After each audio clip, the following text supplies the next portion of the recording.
Hello friends, आज रामनवमी है। आप सबको मेरी तरफ से रामनवमी की हार्दिक शुभकामनाएं। आइए इस मौके पर एक छोटा सा प्रसंग सुनते हैं।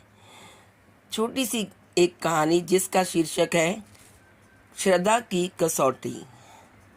एक साधु महाराज रामायण जी की कथा प्रतिदिन सुनाते थे। उनकी कथा सुनकर लोग आनंद विभोर हो जाते थे। साधु महाराज जी का एक नियम था कि प्रतिदिन वह कथा प्रारंभ करने से पहले हनुमान जी को कथा सुनाने के लिए आमंत्रित करते थे। वह जहाँ पर कथा सुनाते थे वहाँ उन्होंने कथा के स्थान पर हनुमान जी को विराजने के लिए आसन के रूप में एक गद्दी भी रखी हुई थी।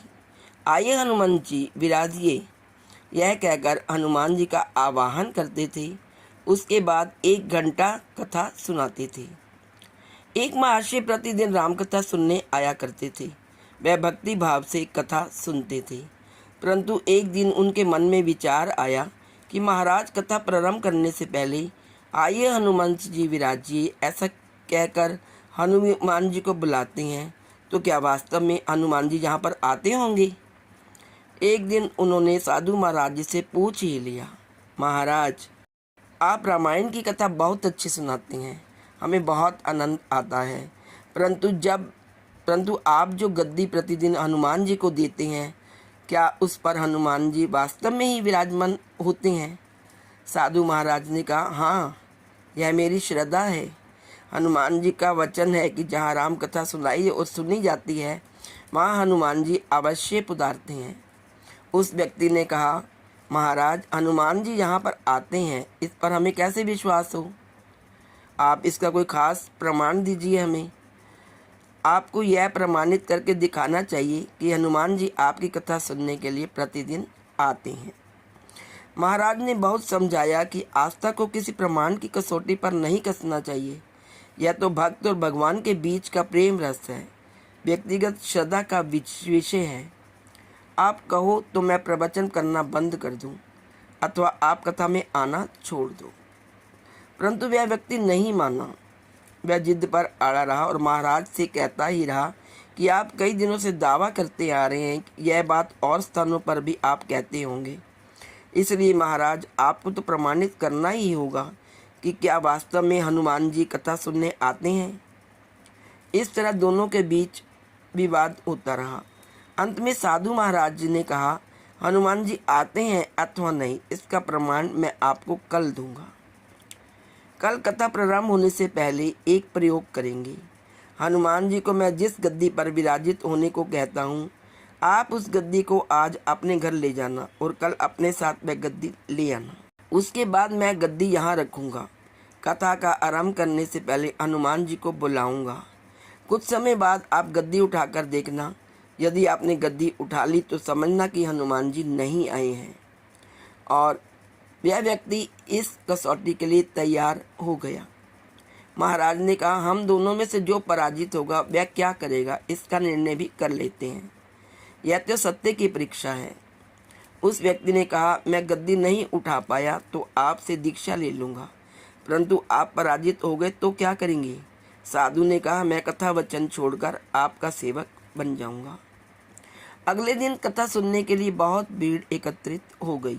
सारे लोग भक्ति, श्रद्धा, प्रेम और विश्वास की परीक्षा देखने आ पहुँचे। साधु महाराज और वह व्यक्ति कथा के स्थान पर आए। उस व्यक्ति ने गद्दी महाराज के हाथ में दी। प्रतिदिन हनुमान जी को विराजित होने के लिए जहाँ गद्दी रखते थे उसी स्थान पर वह रखी गई। महात्मा जी ने बहुत ही आर्तता से मंगलाचरण किया और बोले, आइए हनुमंत जी विराजिए। ऐसा बोलते ही साधु महाराज की आंखों में आंसू आ गए। मन ही मन महाराज बोले, हे प्रभु, आज मेरी नहीं आपकी ही परीक्षा है। मैं तो एक साधारण सा व्यक्ति हूँ, मेरी भक्ति और आस्था की लाज रखना प्रभु।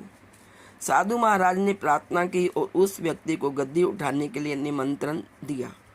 सभी की आंखें गद्दी पर जम गई। साधु महाराज बोले, महाशय आप गद्दी उठाइए। उस व्यक्ति ने गद्दी उठाने के लिए हाथ बढ़ाया, परंतु आश्चर्य की बात यह है कि वह गद्दी को स्पर्श भी नहीं कर पा रहा था। जो भी कारण रहा हो, उसने 3 बार हाथ बढ़ाया, किंतु तीनों बार गद्दी को स्पर्श भी नहीं कर पाया। महाराज देख रहे थे, गद्दी उठाना तो दूर, वह व्यक्ति गद्दी को छू भी नहीं पा रहा था। 3 बार प्रयास करने पर वह पसीने से तरबतर हो गया। वह व्यक्ति समझ गया कि यह साक्षात हनुमान जी का ही चमत्कार है और वह साधु महाराज के चरणों में गिर पड़ा और बोला, महाराज, गद्दी उठाना तो दूर, पता नहीं ऐसा क्या हो रहा है कि मेरा हाथ भी गद्दी तक नहीं पहुंच पा रहा है। मैं अपनी हार स्वीकार करता हूँ। जिस प्रकार उस व्यक्ति ने कहा था, उसी अनुसार उसने साधु महाराज जी से दीक्षा ली और भगवान की सेवा में जुट गया। दोस्तों, कहा जाता है कि श्रद्धा और भक्ति के साथ की गई आराधना में बहुत पावर होती है, बहुत शक्ति होती है।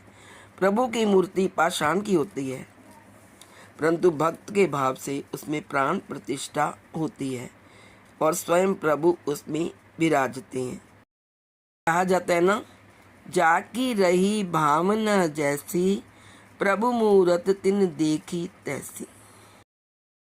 आज इस वीडियो में इतना ही।